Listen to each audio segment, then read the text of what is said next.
Sounds good. Morning, it's 9 o'clock, iPhone time. Welcome to the Leavenworth County Commission meeting. We'll say the Pledge of Allegiance. I pledge allegiance to the flag of the United States of America and to the republic for which it stands, one nation, under God, indivisible, with liberty and justice for all. Okay, I think the roll call starts with Commissioner Doug. I am present. Mr. Reed. Here. Culberson. Here. And all are here and accounted for. Mr. Chairman. Yes. I just noticed a young voice coming from the audience of a young voice reciting the Pledge of Allegiance. Who was that? Was that you? Thank you. Good job. Good job. Very good. Absolutely. Now, Commissioner Dove, it's your day to do prayer. Let's have a moment of silent prayer.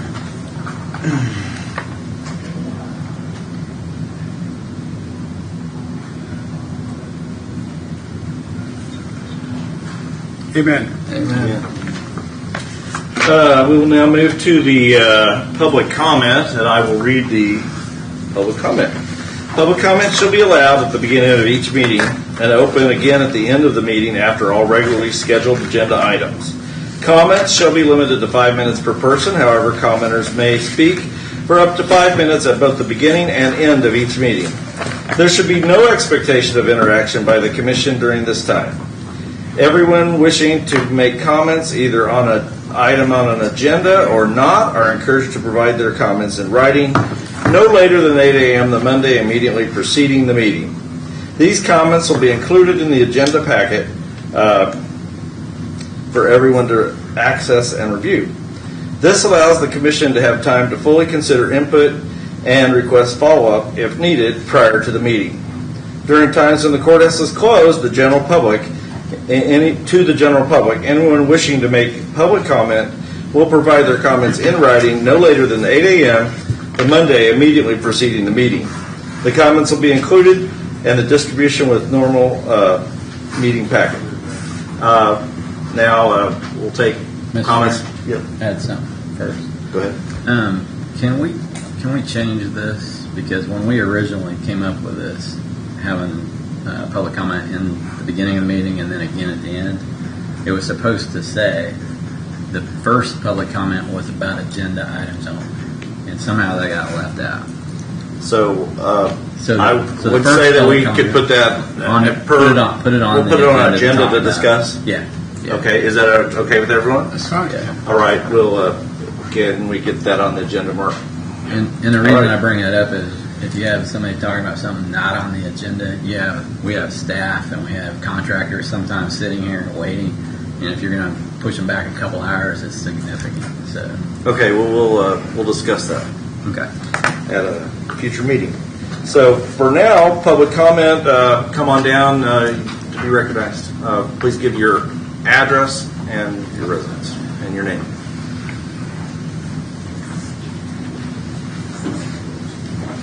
Morning. Good morning. Good morning. My name is Hannah Hawk. I live at 24320 Canesville Road, Tonganoxie, Kansas, and I am here to discuss the data center. So I would like to share a short background on myself first. I grew up south of Tonganoxie and have countless priceless memories and experiences from growing up in a community away from big city noise. Once I grew up and got married, I moved into a quiet neighborhood in Johnson County with my husband, who also is from a small town in Kansas. We thought we'd enjoy the shorter commute and other perks that comes with living in a bigger town. However, once we had our son, we decided urban life paled in comparison to communities that we grew up in. When our son was 6 months old, we bought my childhood home and moved back. We have really loved cultivating our lives here. We have chickens, bees, a produce garden, lots of peaceful room for our son, who is now 4, for him to play and grow. The thought of a data center going in 3 miles from my home is quite unnerving and very distressing. Almost all my decisions revolve around the health of my family, and I thought moving to Tonganoxie would be a healthy choice for us. Now we are faced with concerns of questionable air quality, our water being compromised in numerous ways, sleep disturbances, which can lead to other issues, and decreased ability to concentrate and learn. Let's not forget that the schools and daycares that are within close proximity of the proposed data center. For today, I would like to focus on the effects that a data center might produce from low-frequency tonal noise if it's not strictly regulated. Did you know that children and infants are more sensitive to irreversible hearing loss from constant low-frequency tonal noise? The hearing loss can cause impaired speech comprehension and language learning difficulties, which inevitably lead to further developmental delays. Did you know that exposing children to constant low-frequency tonal noise can disrupt neural circuit formation? This affects social emotional skills and cognitive development. Imagine how our children experiencing those things might overwhelm our schools. Did you know that while inaudible, low-frequency vibrations produced by the data centers can be felt in the body and have been studied for their potential to induce nausea, dizziness, anxiety, cognitive decline, and a lower quality of life? Is that what we want to expose our children to 24/7? And do you even want to be exposed to those things 24/7? The World Health Organization notes that low frequency and tonal noise are a significant environmental concern and contribute to sleep disturbance, hypertension, ischemic heart disease, and tinnitus. Another more haunting concern is this: what negative effects do we not know about that will happen in the next 10, 20, 30 years? Our children have the right to clean, healthy, and sustainable environments to live in. However, it feels like these quick decisions are being made without enough research and transparency. Families do not move to Leavenworth County to expect industrial technology campuses to be our neighbor. We came because this is a place where children can grow, thrive, ride bikes, and enjoy the outdoors. Economic development is important, and I do respect and support reasonable growth, but not every project belongs in every location. The first responsibility of local government is to protect the health, safety, and welfare of its citizens and to represent us for what we believe in. I hope I'm loud and clear today when I say I'm speaking for our children. Before moving forward with a potentially detrimental project, I urge you to require independent studies on the true impacts of our health, environment, water, and noise levels before making a decision. We ask for complete transparency with all the facts surrounding this project. Our children will be the ones dealing with consequences of our choices long after the adults in control of this decision are gone. Thank you. Thank you. More. Next, Morning. welcome.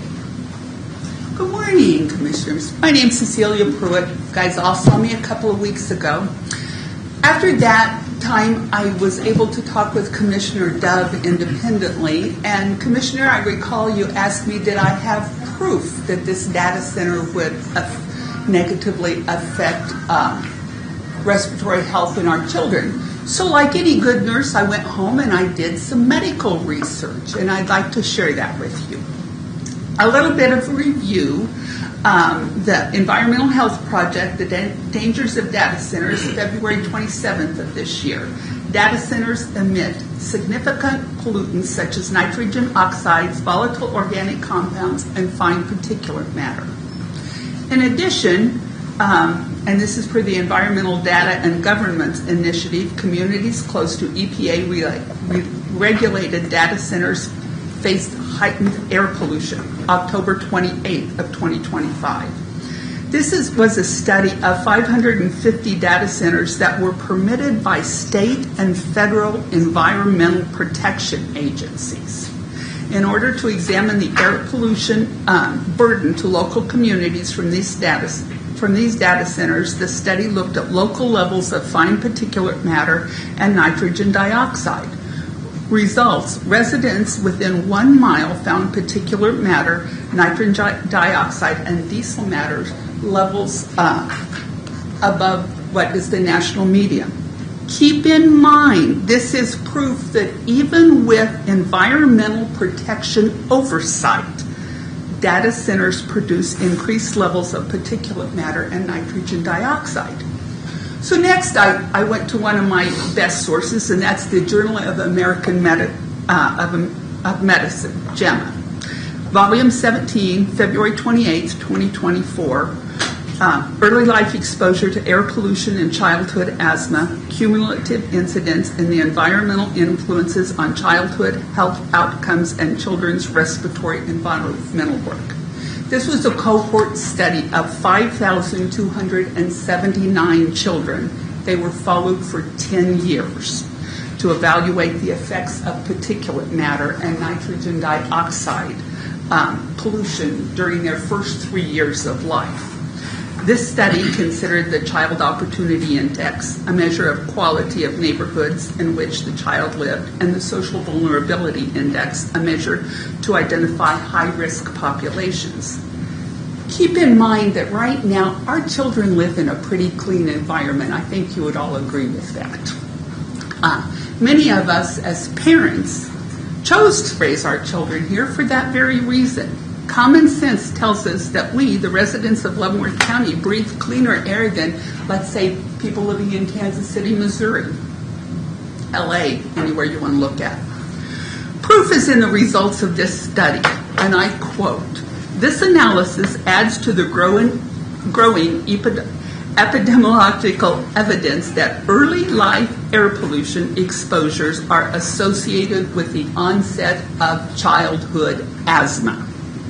Indeed, results of this study show that exposures to fine particulate matter and nitrogen oxide during the first 3 years of life were associated with increased asthma by the age of early childhood, that's children less than 5, and by middle childhood, children less than 10.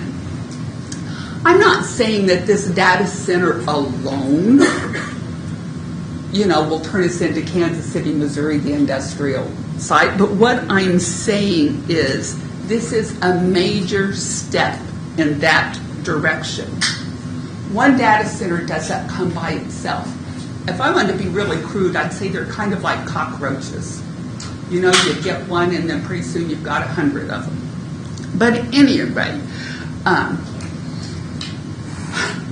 for an example, look at our neighbors in DeSoto. They started out, it was going to be this one smaller center, and it's grown exponentially, and it hasn't even broke ground yet. So I thought I'd ask each of you commissioners, why do you live in Leavenworth County instead of Kansas City, Missouri, LA, or another big industrial area? My husband and I chose to live here because of our children and our lifestyle. In fact, my husband spent countless hours driving from Tonganoxie to Kansas City, Missouri to work. And he did that to enable our children to live in this clean environment. Commissioners, I ask you, each of you, why do you choose to live in Leavenworth?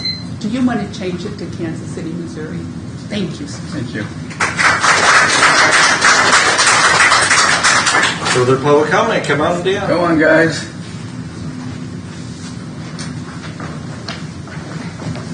Thank you. Thank you. Good morning. Morning. Good morning, Commissioners. We are proud members of Basic Wrestlers 4-H Club. Could you speak into the microphone a little closer? What's your name, buddy? What's your name and address? Name and address. I'm Jay Screen, 11 years old. We live at 22296 162nd Street. Welcome. Is this your brother? Yeah. What's his name? How you doing? I couldn't tell. Owen. Good morning, Commissioners. We are proud members of Basic Wrestlers 4-H Club in here in Leavenworth County. We truly appreciate the opportunity to speak with you today. My name is Jay Screen, and I'm 11 years old, and this is my 5th year in 4-H. And my name is Owen Green, and I am 9 years old, and I've been in 4-H for 3 years. Before we begin, we should probably tell you that we're a little nervous, but if we can stand in a show ring with a goat that doesn't always listen, we figure we can stand in here too. 4-H has given us opportunities to learn things that go far beyond what we learn in school. Through our projects and learning responsibility, leadership, communication, problem solving, and how to contribute to our community. One of our favorite projects is our goat project. Raising goats means taking care of animals every single day. We make sure they have food, water, proper care, and plenty of attention. We learn responsibilities because the goats depend on us. And goats can definitely teach patience. If you've never tried to give a goat before a show, imagine trying to convince your little brother to clean his room, but with 4 legs and a stronger opinion. Another project we enjoy is woodworking. Woodworking teaches us how to safely use tools, carefully measure, follow directions, create things with our own hands. We've learned that sometimes mistakes happen, but every mistake is a chance to learn and improve. We also participate in shopping and style. This project teaches us how to budget, make smarter decisions with our money, and understand the difference between a want and a need. Those lessons are important because someday we'll have to pay our own bills. We're not looking for that part yet. Through all of these projects, 4-H teaches us much more than project skills. It teaches us how to set goals, work with others, solve problems, and become leaders. Speaking here today is an example. A couple of years ago, standing in front of the county commissioners would have seemed pretty scary. But through 4-H presentations, project talks, and leadership experiences, we've gained the confidence to share our thoughts with our community leaders. Programs like 4-H only succeed because of the support from families, volunteers, businesses, and community leaders like you. Thank you for helping support opportunities that allow young people to learn, grow, and succeed through programs like the Leavenworth County Extension. Before we finish, we'd like to personally invite all of you to attend the Leavenworth County Fair next week, July 28th through August 1st. We'd love for you to see animals, woodworking projects, food exhibits, and many other accomplishments of the hundreds of 4-H members across our county. The fair represents months of hard work, learning, dedication from hundreds of young people. Thank you for your time and service to the Leavenworth County and your support of 4-H. We hope to see you at fair next week. Thank you. Thank you.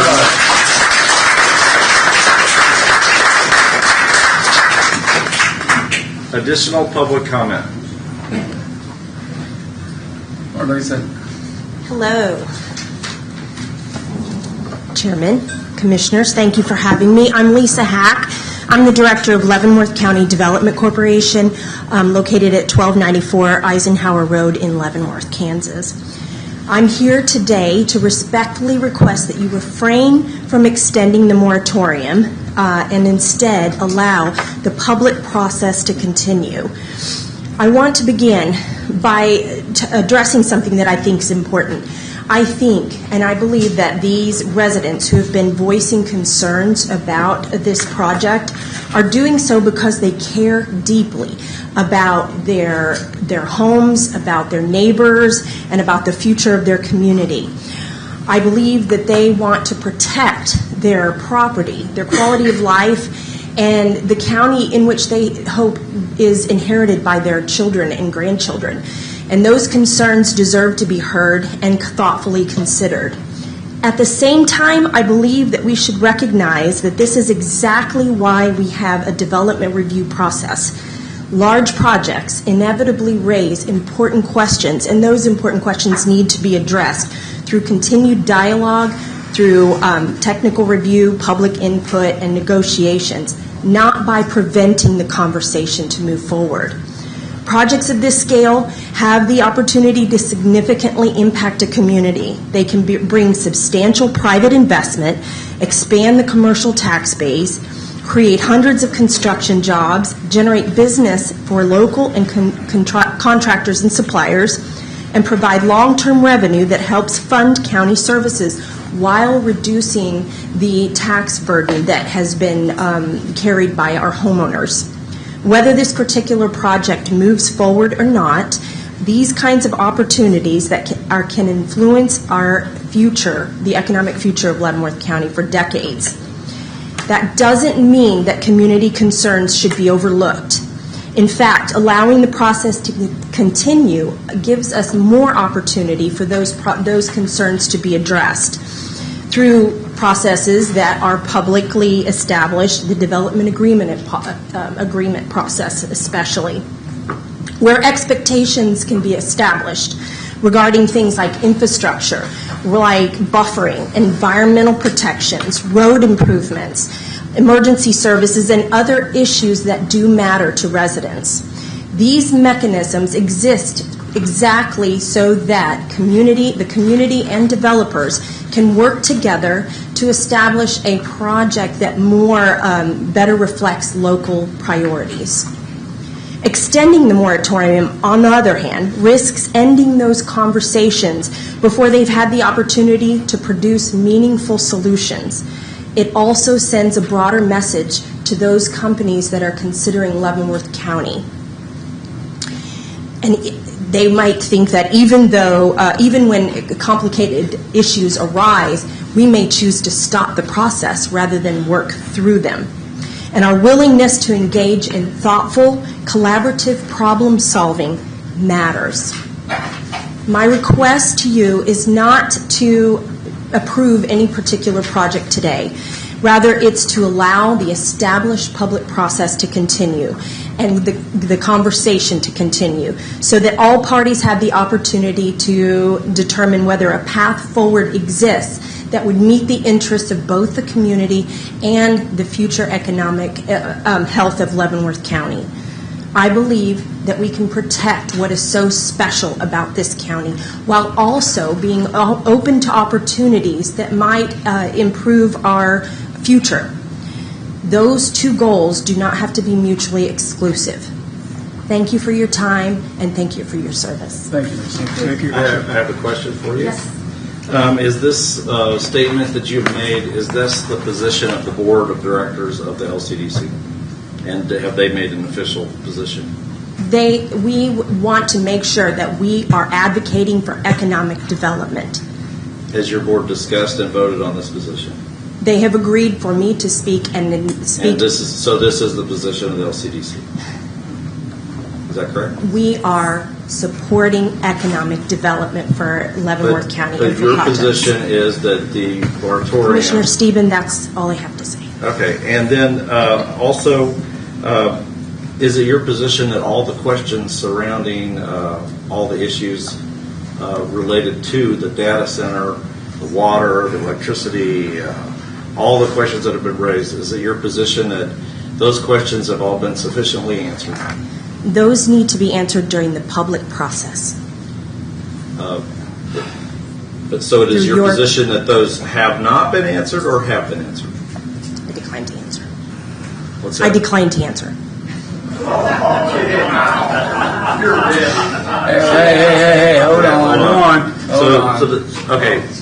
Additional question is, your organization receives public funding, correct? Partial, yes. And the majority of that funding comes through the county to the Port Authority, then is routed to your organization. Has in the past, yes. Correct? Yes. And so basically, you're here as a taxpayer-funded entity lobbying on behalf of rescinding the moratorium. I'm speaking to advocate for the economic development for projects. But your position is that the moratorium should be rescinded, or we should not have a Should not consider be continued. Extending the moratorium. Right. Correct. So we have a taxpayer-funded entity lobbying this. Thank you very much.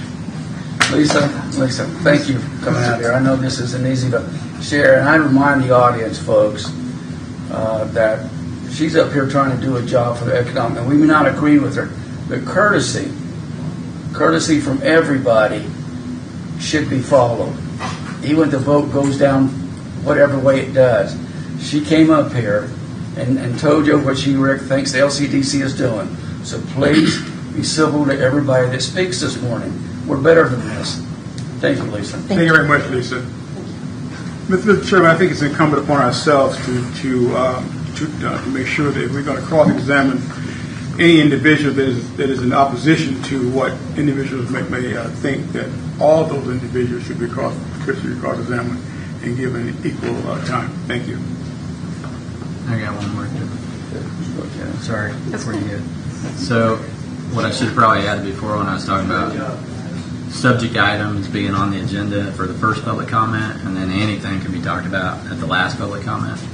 To go hand in hand with that is, we had this in verbiage before. The commission is not to respond to public comment. This came from our attorneys. So when they come up for public comment, they're supposed to be able to say whatever they want. The Kansas statutes say we don't even have to let you talk. The Kansas statutes say when we have a public meeting, you have to be allowed in the meeting, but we don't have to allow you to talk. Leavenworth County chose to do that. We want to hear you talk. So we put that in the agenda. A public comment in the beginning and a public comment at the end. But also, to keep us out of liability issues, we need to not comment whatever their public comment is about. The commission is not to be expected to have any sort of a reaction. Well, we do have that in the verbiage right now, but it says no expectation. I know, but I'm saying there's a reason for that, and I wish we would go back to that. That's all I got. Good morning. Good morning. My name is Tammy Patton. I live in Lansing, Kansas.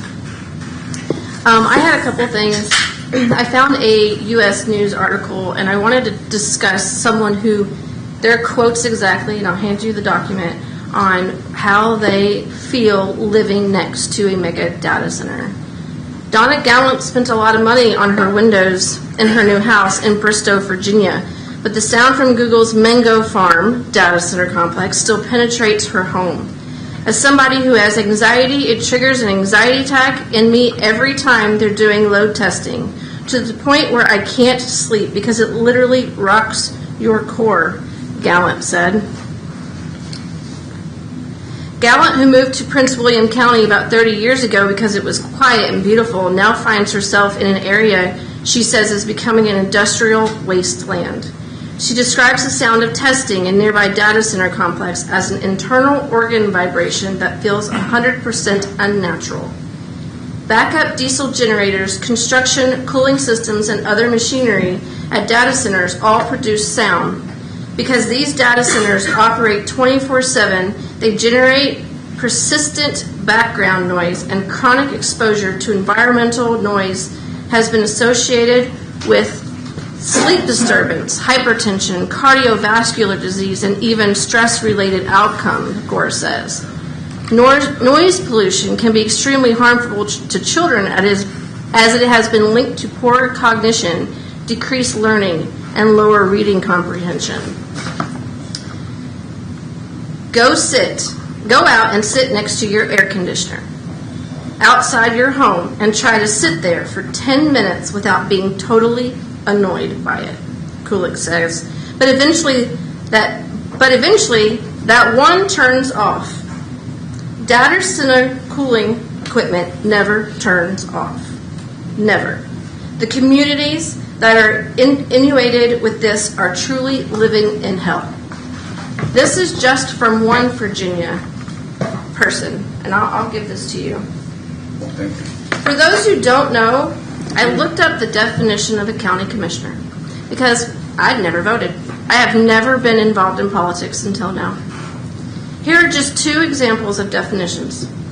A county commissioner is an elected official who serves on the governing body of a county, typically representing a specific district within that county.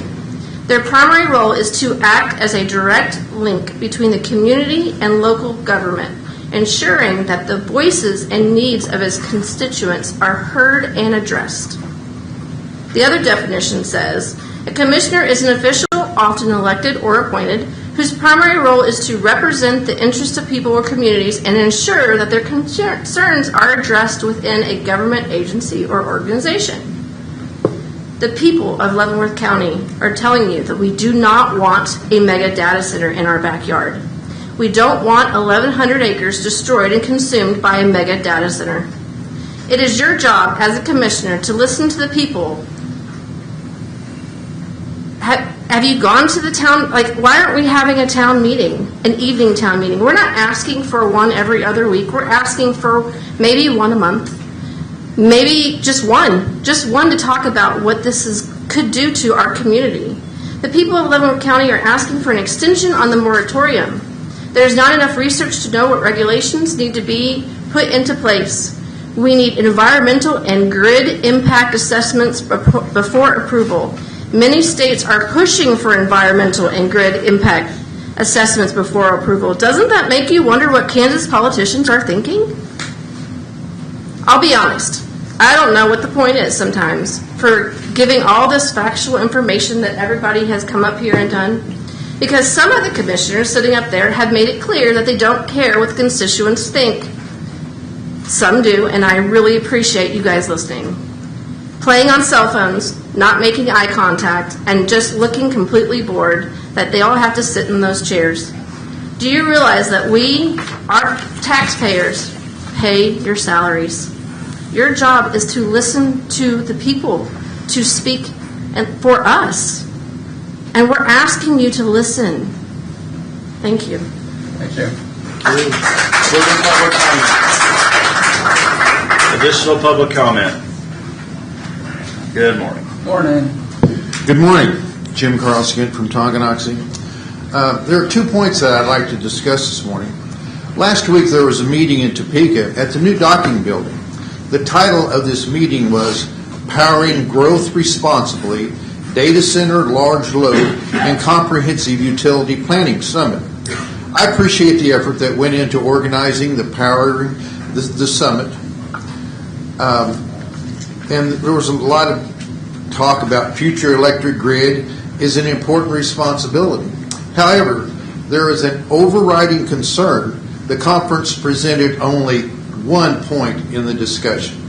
The agenda was dominated by utilities, executives, developers, consultants, engineers, and industrial representatives. These speakers discussed how to attract hyperscale data centers, build transmission infrastructure, and meet unprecedented electrical demand. These are important topics, but they're only one part of the story. Where were the physicians who study air pollution and asthma? Where were the public health experts to discuss the effects of diesel and natural gas backup generators? Where were the acoustical engineers to explain long-term impacts of constant electrical noise on nearby neighborhoods? Where were the hydrologists to discuss water availability? Where were the environmental organizations, local elected leaders from communities already living next to these facilities, or the citizens whose homes, schools, and farms could be directly affected? A conference titled Powering Growth Responsibility should include more than discussions about how to power growth. It should also ask whether growth is being planned responsibly for the people who live and the consequences.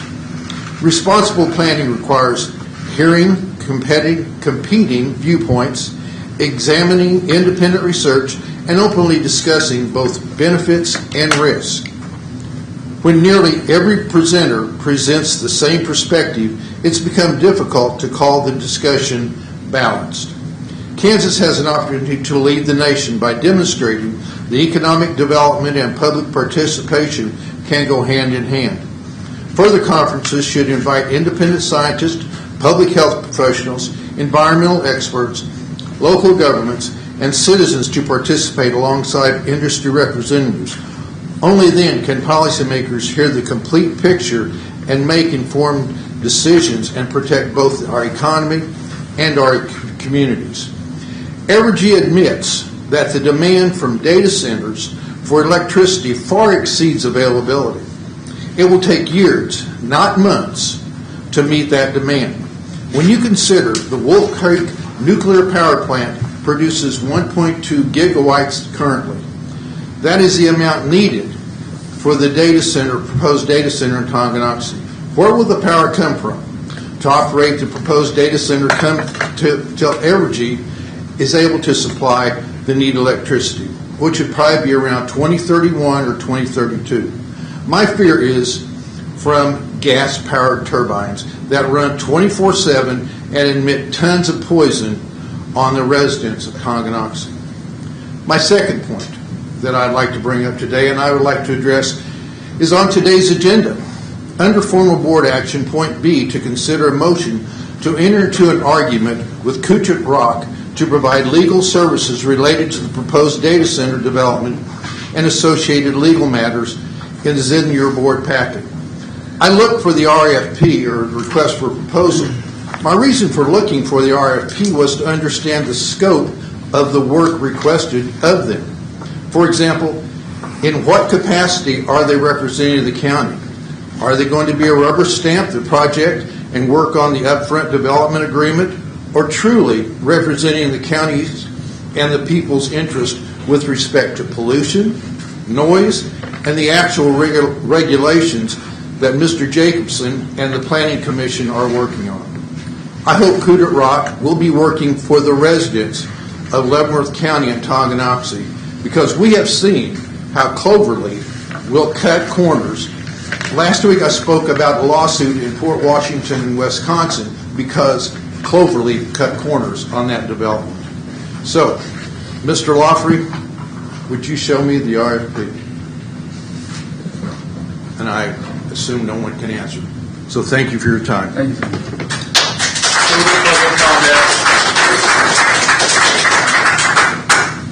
Good morning. Good morning. Dee Carlskin from Reno Township. I have spoken in the past about tonal noise and the impact on health for humans, especially children and elderly. Tonal noise also will contaminate land for miles and as a result reduce yields. Animals of all kinds, wild and domestic, will be affected. Came across another fact that should be of concern: anyone with lung disease, heart disease, or overall air toxicity. Project Bluestem will install 35 to 43 GE Vernon LM 2500 Express natural gas turbines. They will be the backup energy if the grid goes down or on days when temperatures reach 85 degrees or humidity goes above 40%. I researched days in 2025 that reached 85 degrees, and we had 113 days 85 or above. And that was just northeast Kansas.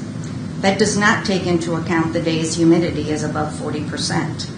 These facts have been documented at Stargate Crusoe in Texas. The plant measured is 900 megawatts, slightly smaller than Bluestem. Water usage is to just keep the turbines cool is estimated at 50 to 70 gallons per minute, or 3.5 million per day. Heat generated within a few miles of the data center can be raised 1 to 3 degrees when these turbines are on. On a day like today, that would be an impact.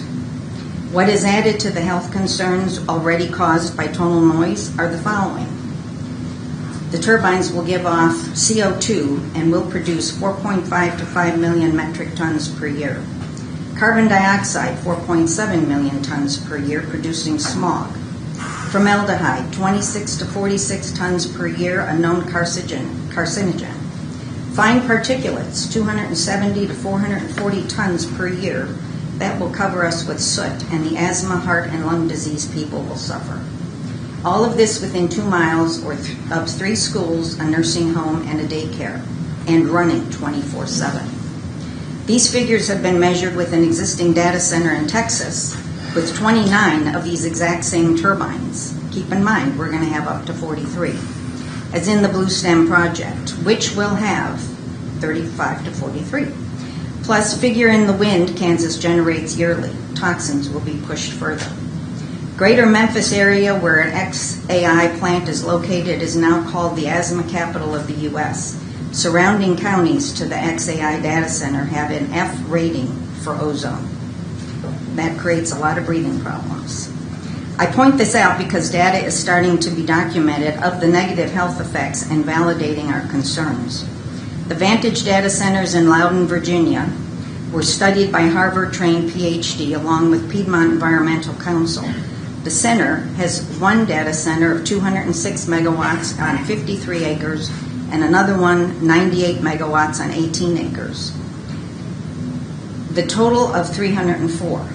We have 1.2 gigawatts. 1/4 the size of Bluestem. It is estimated it will cost $53 to $99 million in annual health costs due to the toxins of the entire data center build. The other concern is this is all happening after the data centers are built. Federal, state, county, and city regulations are not protecting us. So who will pay for all the doctor visits, the medications, hospital visits, and why are these expenses not documented in the monetary benefits bottom line? The other question is, will these turbines be run more than emergency? Evergy has said they will not be ready to fully support existing data centers until at least 2030 or beyond. Will the natural gas turbines be running 24/7 to supply the needed energy until then? And if Cloverleaf is listening to this, I hope you're hearing that we don't want you here. And in the summit last week, it was said again by your CEO, if we're not wanted, we'll go elsewhere. Take your own advice. Thank you. Thank you very much. First public comment. Sure. Good morning. Good morning. Jerry Pruitt, Tonganoxie, Kansas. Morning. First question I have for the commission, I appreciate all the time and all the listening you're done. I don't have a gavel, but could I get the whole commission's attention, please? I have a question. How much investigation have each of you individually put into this data center? Has anyone? No one's going to answer. You're not going to give me an answer. Every day. Every day. All right. Well, I appreciate that answer. I know some have, some haven't, some don't care. But my next question, thank you for that answer.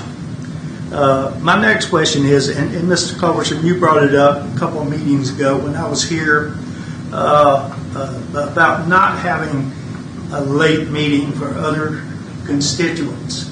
And you mentioned a lawsuit. Yes, there's a possibility of a lawsuit for certain things in certain groups, but this is beyond that. And you mentioned, well, we had 7 o'clock meetings, no one showed up, and I would guarantee you that if you have a 7 o'clock meeting now, A lot of people show up. you would have a lot of people show up. And I think it's time. It's time to have that meeting. This is bigger than just a 7 o'clock meeting on normal times. This is time for the people of Leavenworth County, not just Tonganoxie, but all of Leavenworth County, to give you their input on this. This is for everybody. This is not just Tonganoxie. This is big. And it's going to come down to a vote where it's going to be a win-win or a lose-lose. So I'm asking again, and I'll ask our attorney, if we have a 7 o'clock meeting, is there a possibility for a lawsuit? There's all. You don't have to answer that. We're not doing interchanges. Okay, all right. Now we're not doing entertainment. Well, Okay. All right, but I'm asking the question. You can answer it after the meeting, or he can. The answer is yes. No the way. answer is yes. Okay, yes, there could be a lawsuit, but yes, there could be a lawsuit if we don't have a meeting. there's always a chance for a lawsuit. Everybody can file a lawsuit, but we need this meeting to get you informed more from other people other than this crowd. We're here every week. At least some of us are. I'm not here every week, but most people are. You've seen our faces over and over and over again. But we need other people in here. You need to hear their stories and what's going on. Thank you. Thank you. Thank you for your comments. Further public comment.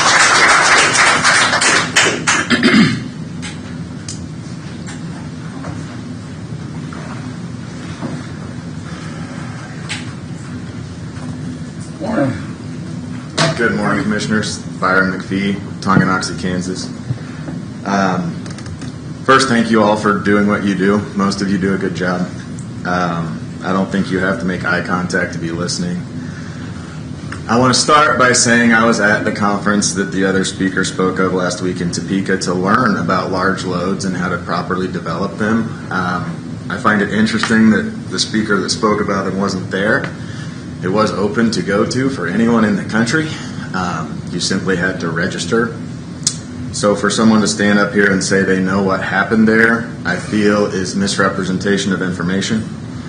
The conference had many examples of places who have developed large load utility needs, utility providers providing factual information about how it could go down, how it could happen properly, responsibly. There were examples of how to write proper regulation to minimize the concerns of many of the people who speak here on repeat about things that, if they understood fully the Kansas laws, wouldn't be concerns as much as these other states. And it was about any large load, so it could be a factory. I mean, if we're against that type of development in this county, I think you need to make that statement so companies can look at other counties, because it costs any company money to investigate whether or not they want to come to an area to develop. I want to thank the Economic Development Group for having their representative here today to talk about the importance of economic development. And for the speaker that speaks very definitively of the generation of power and turbine use, I would like to find the source of her information. So if you're willing to share where your numbers come from, I would love to see that link. I've heard that speech now twice this week, and I don't know how it can be factual when the project has not been proposed. So I guess in short, one last thing. Yes, the utility does not have enough power for every data center that is being looked at possibly being built in the state. However, they are planning and making plans. There are laws about where generation can happen. The generation doesn't necessarily have to happen on the site of the proposed development. So they could generate the power at an existing power plant paid for by the large load provider. I'm not sure if that's understood by everyone in this room. I think it should be. Data centers don't pop up out of the ground today and need all their power, so I don't think there's a concern about waiting until 2030 for that power to be available. Let's see, what else? I think that's it. I think anyone can find reasons for something to not happen. I believe proper economic development means looking at options, which means if you pass a moratorium, you are actually saying you don't want to investigate this opportunity. I feel like your energy would be better spent on looking at the regulations that your staff has been putting together since, March or April? I haven't heard much about that from this group. I don't know why, other than a couple of people seem to be ginning up the other information as opposed to actually putting pen to paper and doing work. So, again, I want to thank you all for your efforts, and I look forward to these proposals providing factual information that we can all understand.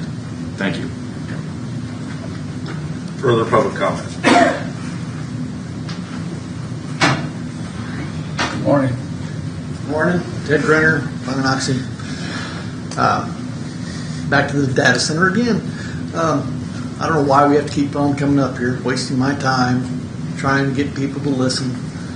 Some people don't even look up. They don't pay attention to what we're saying, and it's very discouraging. They need to listen to the people who are talking.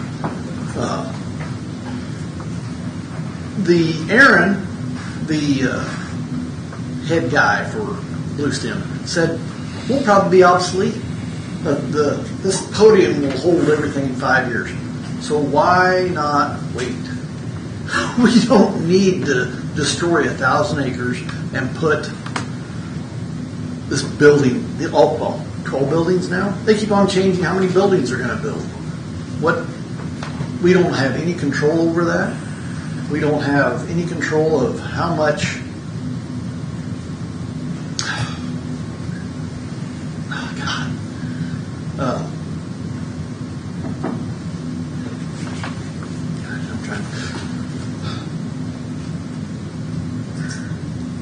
We should. Another thing we can do or should do is have a public forum.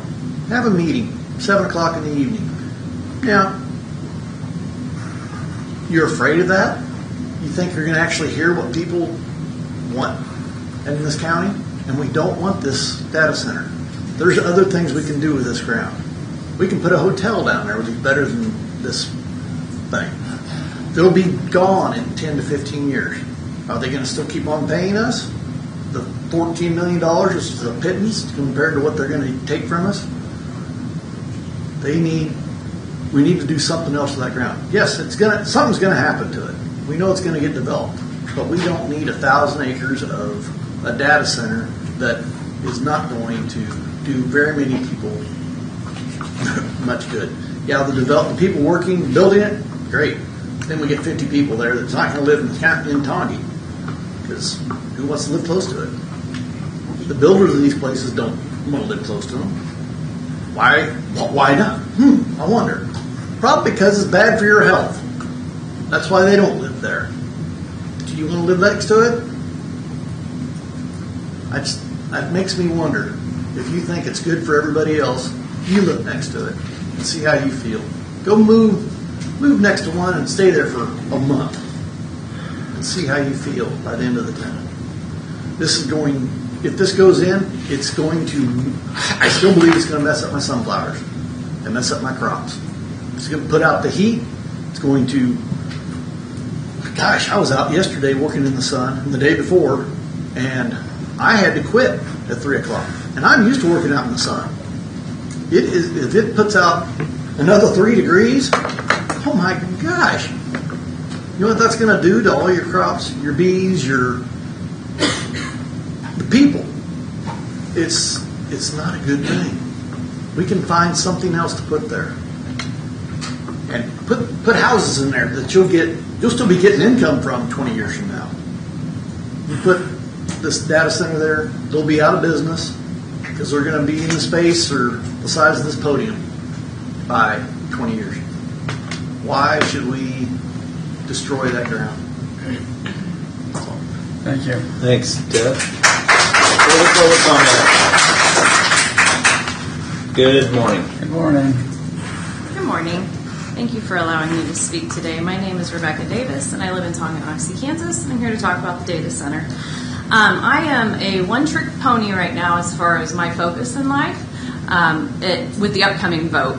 My focus is 100% on candidates that want responsible data center growth. I do believe it's inevitable that we are going to be putting up data centers in Kansas. I know AI requires this, but we've had smartphones for a long time. We've been using the internet. We've been on Facebook and various other social media sites and websites. And, I understand the argument that you're using data when you're on Facebook or whatnot.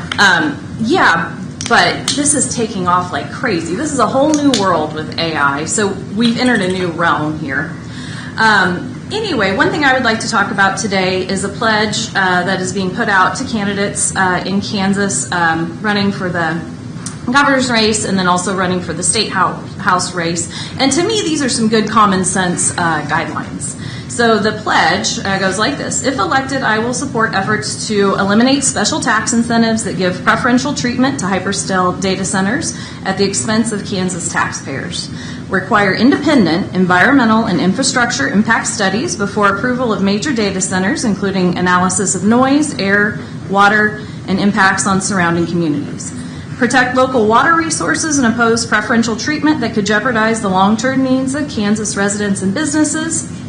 Establish reasonable buffer zones. I'm going to summarize a little for time. Ensure meaningful public participation through transparent notice requirements, public hearings, and opportunities for community input before major projects are approved. I will circle back around to that. Require project-specific review processes. Support transparent reporting and monitoring of major resource consumption associated with hyperscale facilities, including electricity, water, consistent with applicable laws and regulations. Prioritize the health, safety, and welfare of Kansas communities over special interests when making decisions regarding large-scale industrial development. And since I am a one-trick pony, and this is my focus, I will list the candidates that I am aware of, the gubernatorial candidates that have signed this pledge. Stacy Rogers, Cindy Holster, Charlotte O'Hare, and Philip Sarnecki. I think people in this room need to know, as the vote comes up soon, who are supporting, who's supporting responsible growth of data centers. And then to my awareness, in Leavenworth County, 2 folks going to the State House have signed this pledge, and that's Mike Stephen and Richard Paz. Again, one-trick pony here. That's what I'm talking about, is data centers. Anyway, with all of this being said, I hear a lot of banter today about unknowns. We're talking about Evergy. Nobody knows how much, well, to my knowledge, we don't know how quickly Evergy can put up the plants, supply the electricity. I would like some transparency around that. I would like some transparency around regulations. Were mentioned that they've been in place or working on regulations since March. I'd like to see those regulations. Where do those exist? And maybe I'm missing something. I don't know.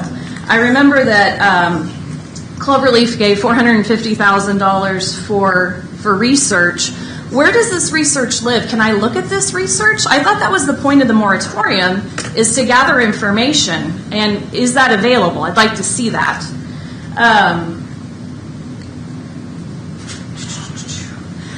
Earlier, the LCDC was talking about our economic future, and there's various ways to measure success. Economics is certainly one metric, but I believe there's more than one metric to measure success. I measure my success with quality of life, quality of my relationships, the quality of the environment that surrounds me. Protecting our future, our sweet little 4-H goat kids, wherever they were, that's where my interest is protecting our valuable resources for them. So last thought here, I'm hearing that we're giving public funds via the LCDC to promote this forward. I have questions about that. I hear that today we're going to talk about lawyering up against the citizens, potentially, in support of the data centers, forward progress. Where do those funds come from? Are public funds just going pro data center here? I don't know the answers, but I'm asking for transparency. Please answer my questions so all these speculations can stop flying around the room. Thank you so much for your time. Thank you. Further public comment. Additional public comment. Registered deeds. Terry Lois Todd, citizen, 2113 2nd Avenue, Leavenworth, Kansas. I also reside at 23209 Dempsey Road. I am a citizen. I'm also an elected official, and I consider myself a public servant. I watch the county commission proceedings, and I'm extremely disappointed in how the chair has conducted himself, in the way that he has abused his position in dressing down people who are doing their own duties. I would ask the chair to respect the position, not use it for electioneering, not using it to call out individual citizens who have a right to their own beliefs, instead of calling them a lobbyist from the chair. We are to be public servants and not to serve ourselves in our elected positions. I would ask you to strongly consider a written apology for how you conducted yourself earlier today. Very disappointing, Mike. I know you, I know you're a Christian, and because I'm a Christian, I can judge your fruits. By your own profession, you follow Jesus Christ. And he says to respect people and to try and make friends out of enemies. I have been quiet as long as I can be quiet. I thank the two of you for speaking up. You hold people hostage here that come to speak. You need to give them an assigned time instead of them sitting here and wasting an hour of their time to come up when they're on the agenda. I hope that your actions do not cause further court action against the county.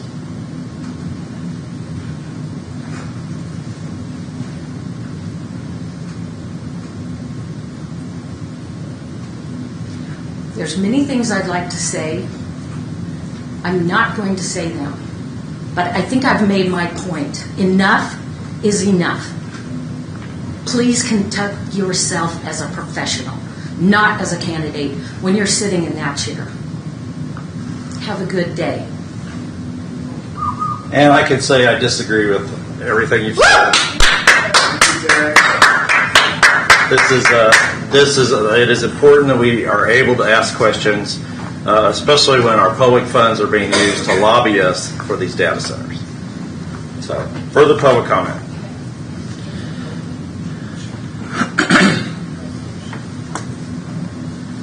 Good morning. Hi. Thanks for letting us come up here. We really appreciate it. My name is Kim Calvert. I live in Tonganoxie.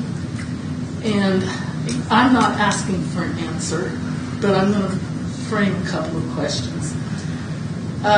One goes back to an issue a couple of other folks have made. I went and looked up the name of this law firm on the website and looked at their own statements about themselves, and they are self-confessed enablers of data centers. They don't even say they help with data centers and dealing with data centers. They say we promote them. We encourage their development. So this is, to me, a definite problem.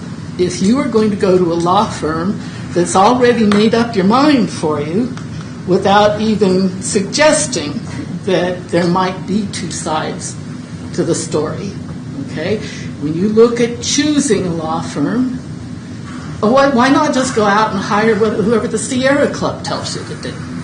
It's not fair and balanced to choose a law firm that describes themselves as promoters of data centers, as enablers of expansion.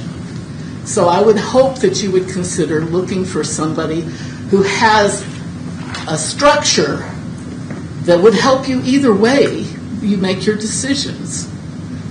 The second thing I have to kind of ask about is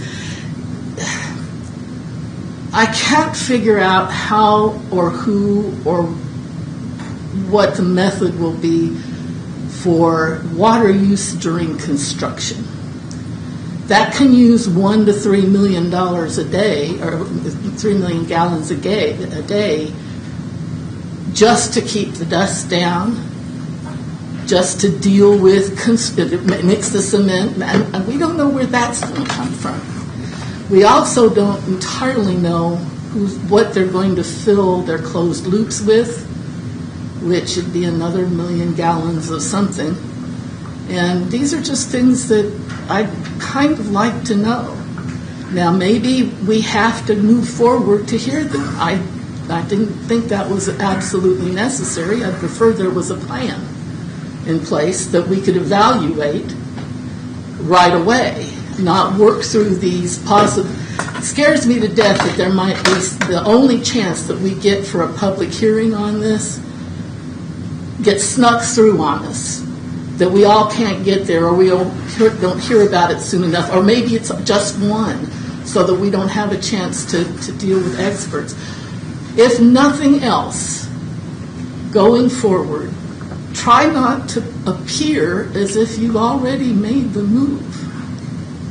At least hire experts. That if you can't find one that's neutral, find one from both sides and pay for it twice if you have to, just to get the full picture.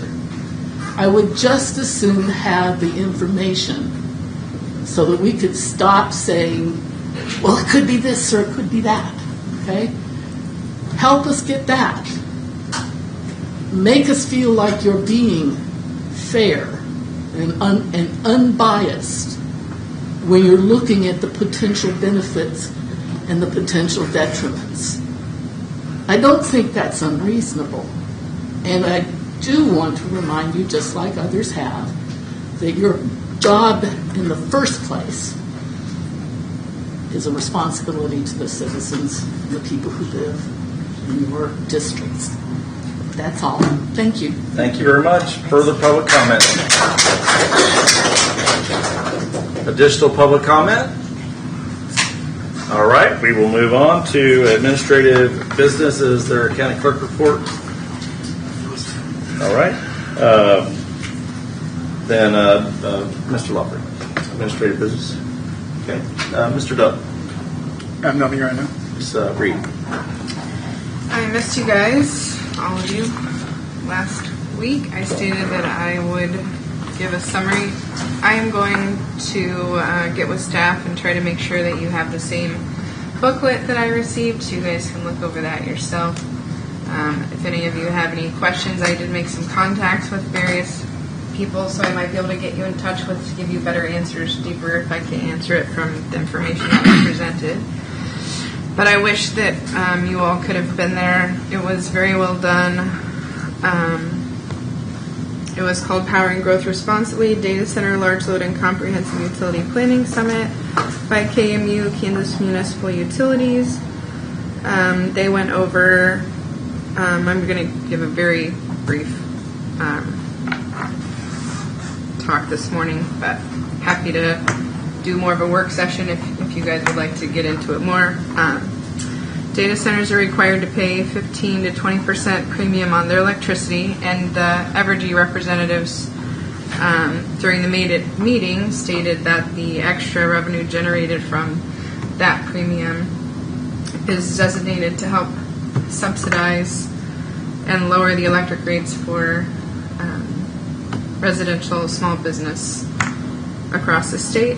Earl Lewis, who's a chief engineer from the Kansas Department of Agriculture's Division of Water Resources, stated that the Kansas law legally blocks any new industry from impairing water supplies. And there was a lot of talk about that was more information that by far than I had received to date. So it was very good to hear how much protection Kansas already has at the state level.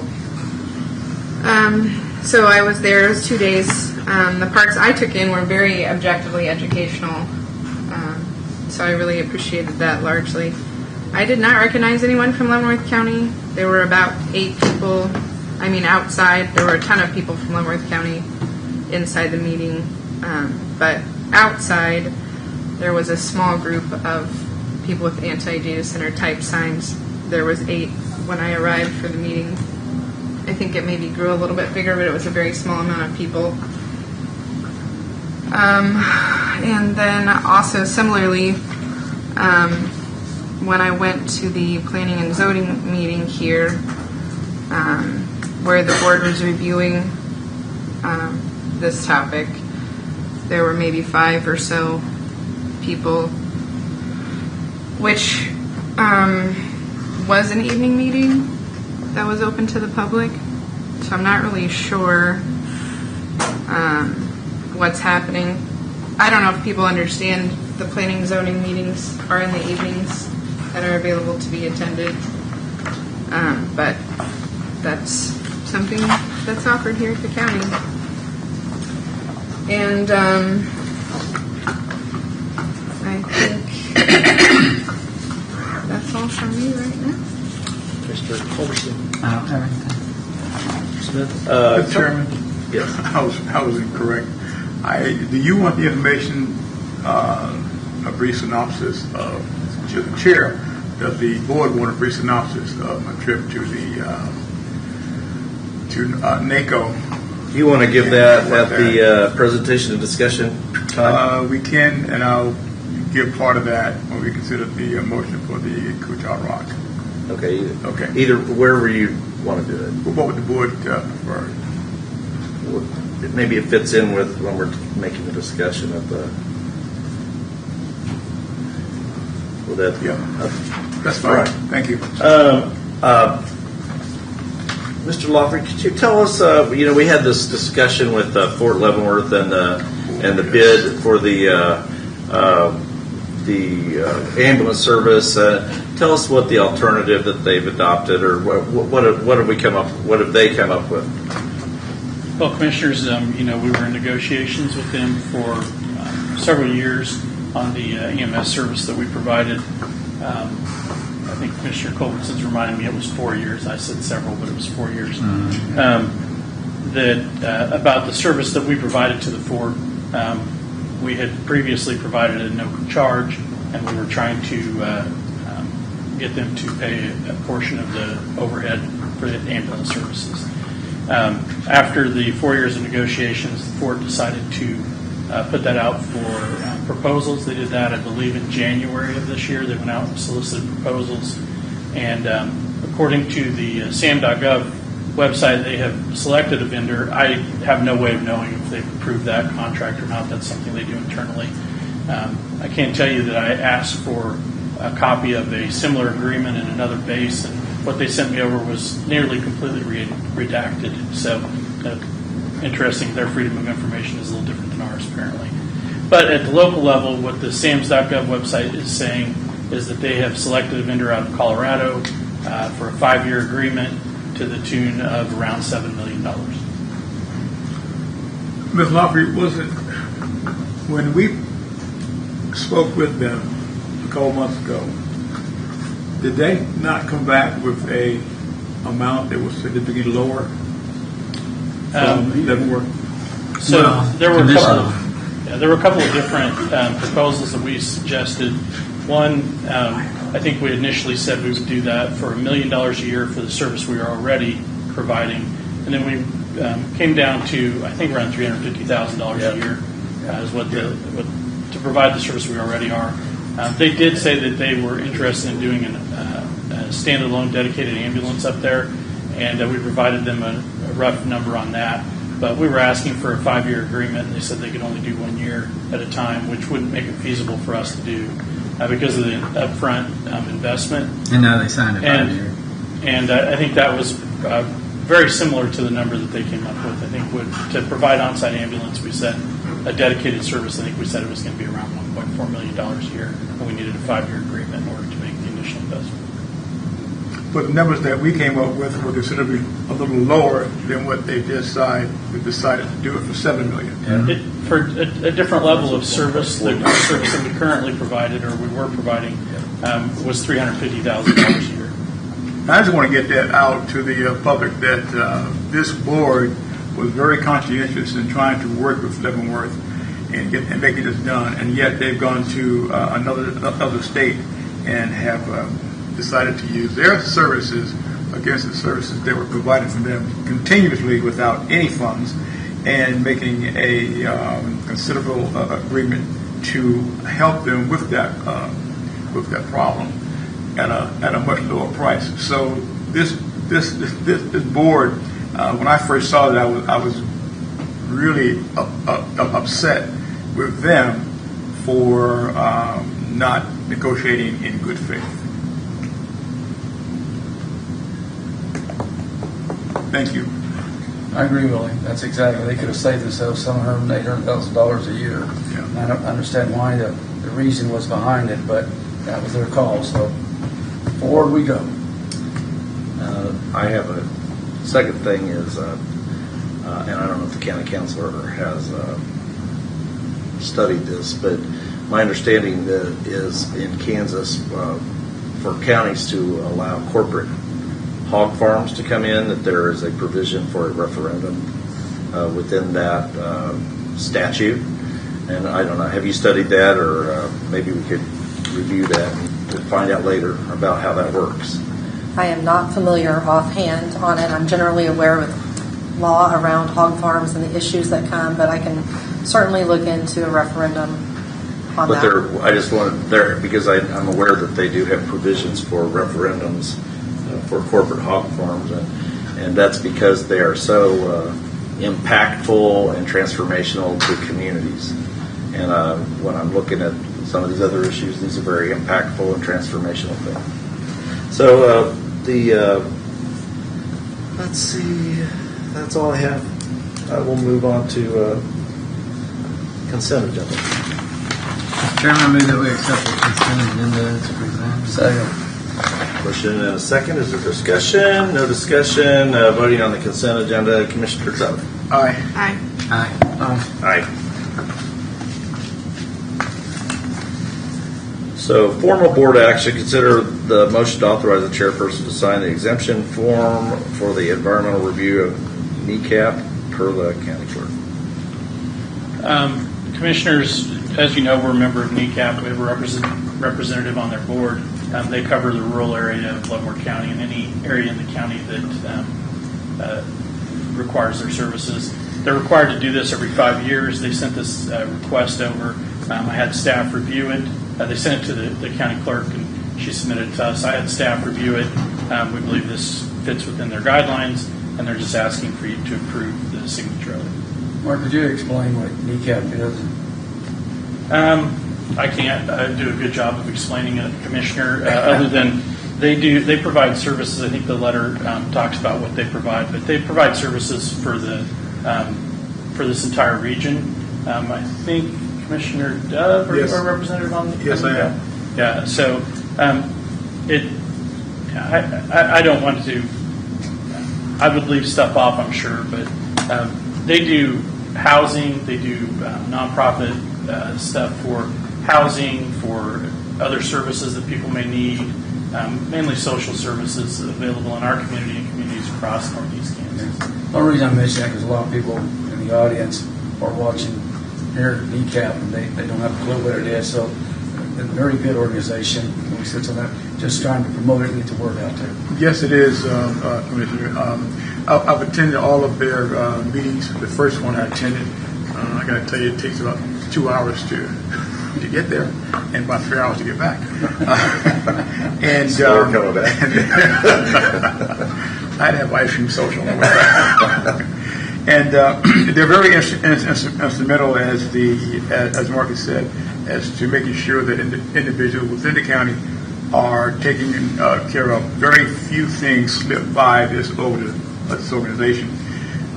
Presently, they've been hampered by some legislation that has come down from Washington, and so we're trying to work through that situation to provide funds that are needed for those indigents and individuals who are just trying to find housing, food, shelter, care, and they've been very instrumental in getting that done. So,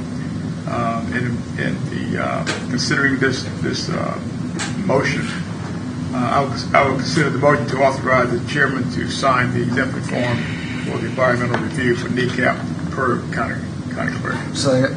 Motion and a second. Further discussion. I did have a question. Do they oversee the Head Start program locally? Yes, they are part of that. Yeah, because when I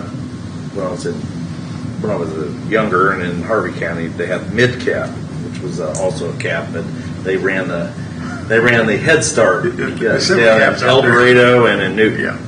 So anyway, good stuff. They've done some real research on kids that are in Head Start, how it actually the word Head Start really gives you a head start, and it's a good program. So if there's no further discussion, voting, Commissioner Duff? Aye. Aye.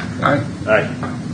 Okay, consider a motion to enter into agreement with Peacock Rock to provide legal services related to the proposed data center development and associated legal matters. Mr. Lawford. I think I'm going to handle this one, Commissioner. So I believe when this process started, everyone agreed, the commission, staff, and even the public, that when we were going to proceed with data centers, we need experts to ensure that the county is not blindsided or confronted with an issue that they weren't prepared for. And I think we've all seen examples across the country and even in Kansas of what can happen if someone tries to proceed without being fully informed on an issue. So I think we also all recall that some months ago, Cloverleaf provided the county with funds, the amount of $450,000 to hire third-party consultants. This is a common process in municipalities where they pre-fund and then the entity hires legal counsel, third-party reviews for whatever, and it's paid for by the developer, and whoever is hired, their client is, in this case, it's the county. So because of all of the issues that were going on, it was determined that it would be best to make sure the county is protected, to look at a third-party attorney with skills and development. I am familiar with economic development, but I am not arrogant enough to say that I know everything about all avenues of development. And we also wanted a firm who understands municipal law. That is very different than just regular law. I think you all know there's plenty of nuances when it comes to government. So based on the county procurement policy, this is a professional service. So what is done in professional services is you reach out to law firms to provide qualifications. I reached out to a number of the larger firms that met the criteria, that had a strong development arm, that also represented municipalities. Some of them, unfortunately, had conflicts of interest. And so after I got some firms, we formed a selection committee with 2 commissioners to review the proposals. And what you have today is a recommendation from the committee, and the commissioners on the committee can speak more to it, to advance with Kutak Rock. Kutak Rock has a reputation of representing municipalities. They also have a national branches where they have worked on both sides of the data center issues. I'm not going to speak for the commissioners. For myself, I like to know that they've represented communities even in Kansas. Those communities ultimately did not end up with data centers, but they represented those communities in evaluating the proposals and taking steps. So as far as the scope of their representation, it's going to be what the commission wants them to represent. If you want them to assist with development regulations, that's what they would do. If it moved forward to a path forward where somebody would be looking at a development agreement or various other legal issues associated with it, then that's what they do, and the county is the client, not Cloverleaf.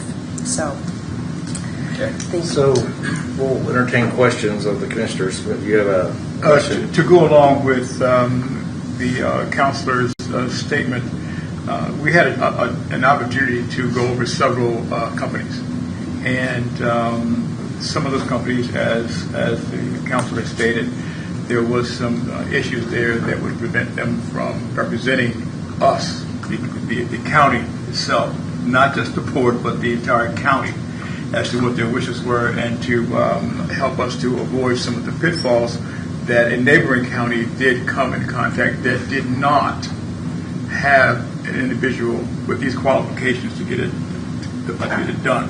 And that county has been mentioned at public hearing. They did not have that. And I personally checked into that, and I spoke to the counselor about that, and she was quite surprised to hear that. Individual whom I know in another county, I know him very, very well.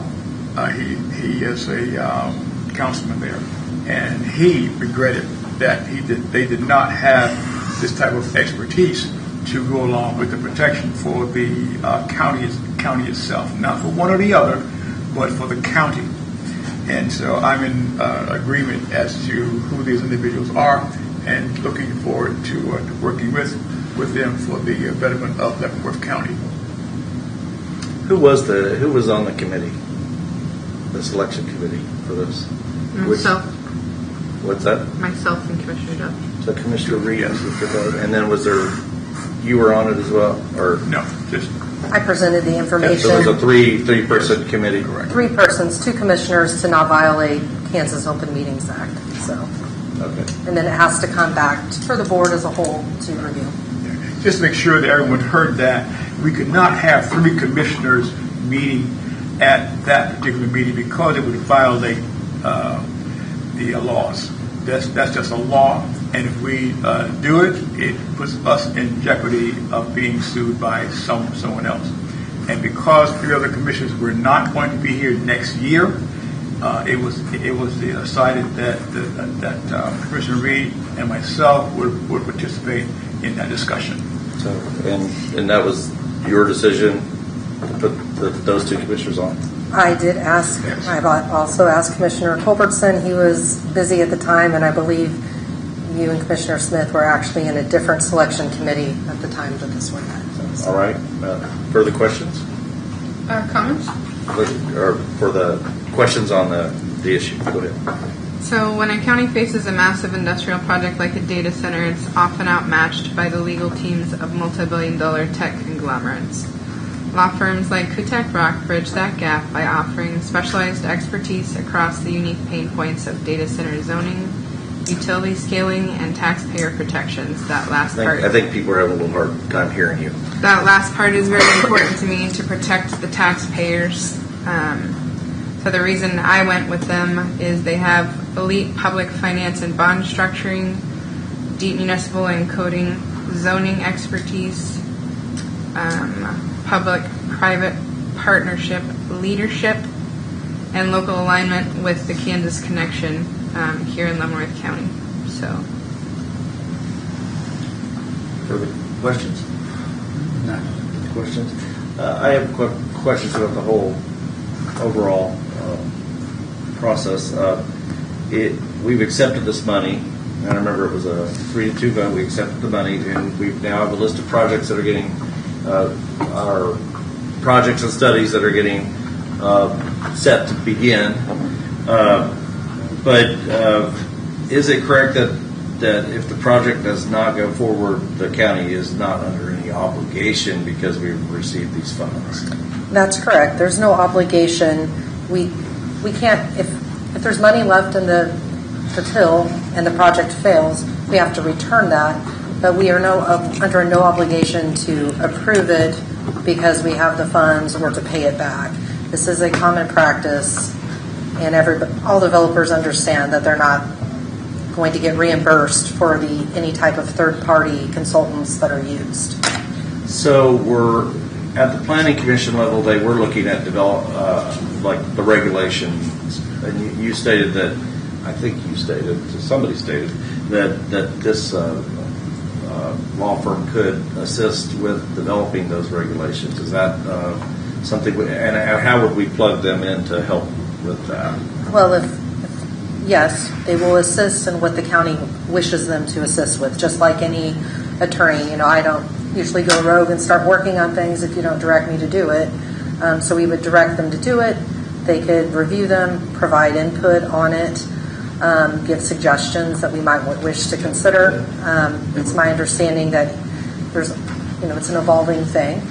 So how one proceeds is if you approve it, then we enter into an agreement with them on a fee-based agreement that's paid for out of this fund, and then we would have a meetup to get them up to speed and then start bringing them in to work. There's a lot of different people giving input on these regulations, but I think certainly this firm would be great. I think we should definitely plug them in.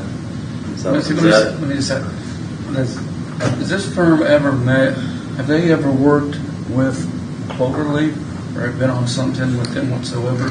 No, that's part of the conflict check and part of the reasons why. I just wanted to make sure. Yeah, it's when you're looking at what they can do and what they can't. A lot of the firms, they don't reveal why, but there's a conflict and they can't. So They've done their conflict check and they can proceed. Okay, I'm fine. Thank you. So do you need direction from the board for them to move towards helping develop the regulations, or just consensus? I think what we need is a motion to go ahead and approve entering it, authorizing the administrator to sign into a representation agreement with them. And if we have a consensus for the regulations, you're hiring them and you're going to want them to provide input on all avenues of this. Commissioners, whichever firm, assuming it's Kutak Rock or whoever, they would be engaged in any aspect related to the data center. Okay, very good. Miss, is all this information, should it not go forward, does all this information belong to the county then afterwards? Yes, it's going to be under attorney-client privilege, any documents that they produce for us. I'm just looking at the future down the line. Okay, thank you. Is there a motion? I'm considering a motion to enter into an agreement with Kutak Rock to provide legal services related to the proposed data center development and associated legal matters. Is there a second? Second. Okay, there's a motion on the floor. Discussion. Mr. Reed, discussion? I think it's a proactive defensive step really on the county's behalf.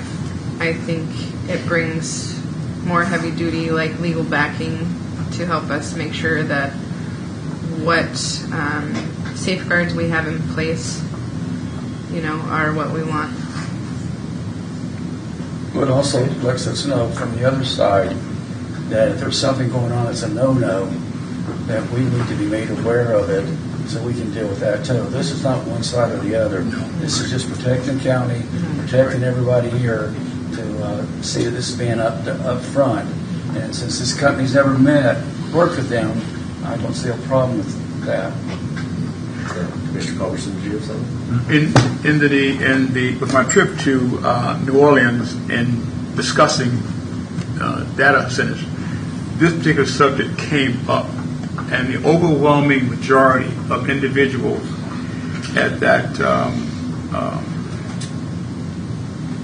information booth that we were at, it was about, oh my gosh, at least I counted 46 individuals who had gone into an agreement with data centers and developers of data centers.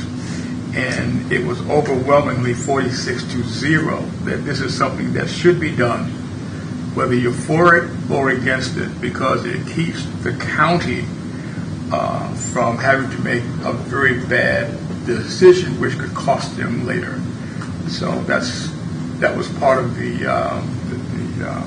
information that I was and that's very important. You say whether you're for it or against it. Whether you're for it or against it. This is just protection. Anybody would use a company, attorneys, or law firm that specializes in anything of this magnitude. So it's not for we support it or we don't support it. It's just to keep us out of the fire. Correct. Missy Councilman made a very good statement earlier. She says she is not an authority. She is not on this type of law. So, in saying that, that's when I became very much interested in bringing the subject up, which it was on everyone's mind, this very same thing. So, thank you very much for your helping me make this decision. Thank you, Misty. So, I agree that the attorney part, but after we voted on the $450,000, I did vote no on that, and the reason I voted no was because I did not want to advance the project. Because if we're moving forward with the project, if we say no to their money, then we're saying no to the project. So that's why I voted no on the $450,000. This is not necessarily a bad thing, but I'm going to be consistent with my vote today, because I voted no on the $450,000, and I'm not going to support advancing this project. I don't believe it fits the character of Tonganoxie. I think it's a terrible idea. It's a monstrosity, and I do not support it, and I will fight it with every ounce of my strength here. And so I'm going to vote no on this. I do understand the argument that we need legal counsel. Either way, whether we take Cloverleaf's money for legal counsel or we use county money for legal counsel, we would protect the interests of the county by having proper legal counsel. Mr. Chairman, you said earlier that you agree with it. Now you just said you don't agree with it. I think I just explained myself. Okay. So, is there any further discussion? No discussion for me. So, voting? Aye. Aye. Aye. No. So, presentation and discussion items. Mr. Dove. I had the opportunity to go to New Orleans on a 4-day trip, which was, to get to New Orleans was good because I got to enjoy myself. Not a lot of the time, and I did enjoy some good food. However, the bulk of our time was spent in talking about data centers. The Lincoln Institute and Technology was one of the presenters there, and they gave information on data centers, the pros and cons of it, and what will happen to data centers through community engagement. And they had a 5-acre center that they were referencing. I can't go into the specifics of all of it, but it was pretty extensive, and one of the biggest things that came out of that was the misinformation that was being given by individuals because of their own agenda. It was also discussed about senior health care and youth health care and mental illness. And since I'm a part of that discussion here in Leavenworth County, that was pretty interesting to me. One of the things that came out of that was there should be more intervention and more help given from the actual county commission board to get involved in that. And they've developed toolkits which I signed up for Leavenworth County. I'll be preparing a more extensive conversation on that for the board to have and go over, and some names of individuals who have gone through this process several years ago. From my home state of North Carolina, we talked about water issues. They were saying that we don't have any water issues here, but there are other states there that had water issues. And the subject of closed loop systems came up several times. Some said it worked, some said it did not work. So I myself are asking, well, can you show me where it did work and where it did not work? And they have decided to send me some information on that, and I'll be sharing it with the board. Mr. Reed.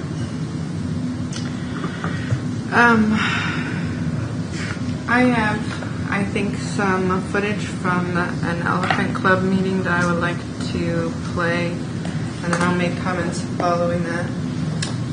I'm going to rule that I have not had an opportunity to be consulted with legal counsel on this, and I would like to take a 10-minute break to consult with legal counsel on this. I was not provided this, and we've never gone down this precedent-setting avenue. So if that's all right, I'd like to have a 10-minute break to consult with counsel.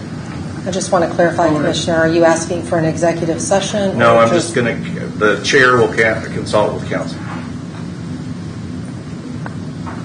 Let me say something real quick.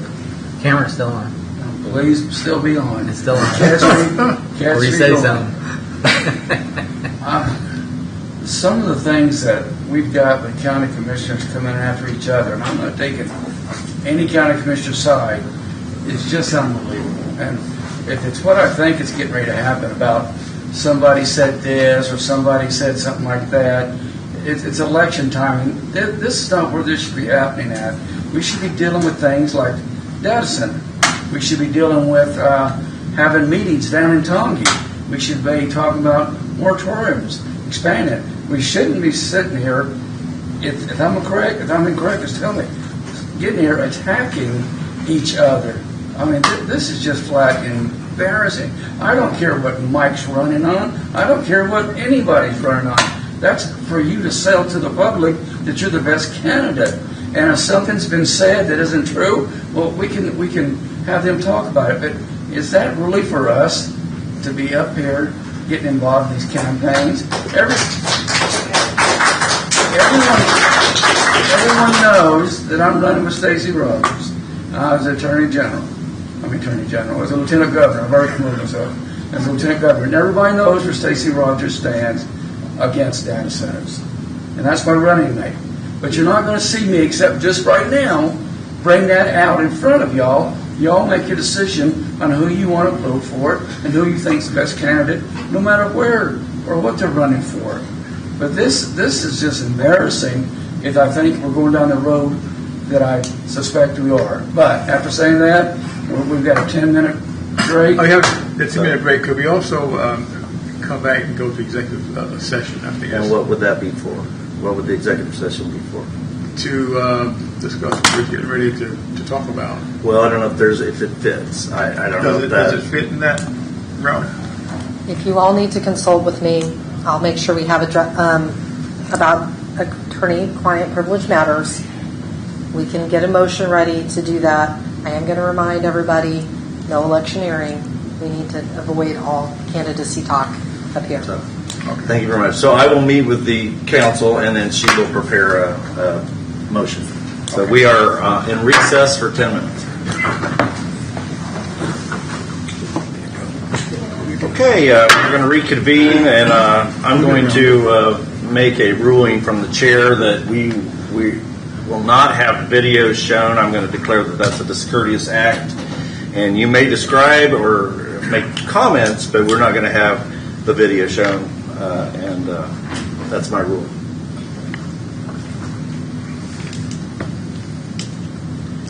So you may go ahead with your comments if you have anything in presentation and discussion items.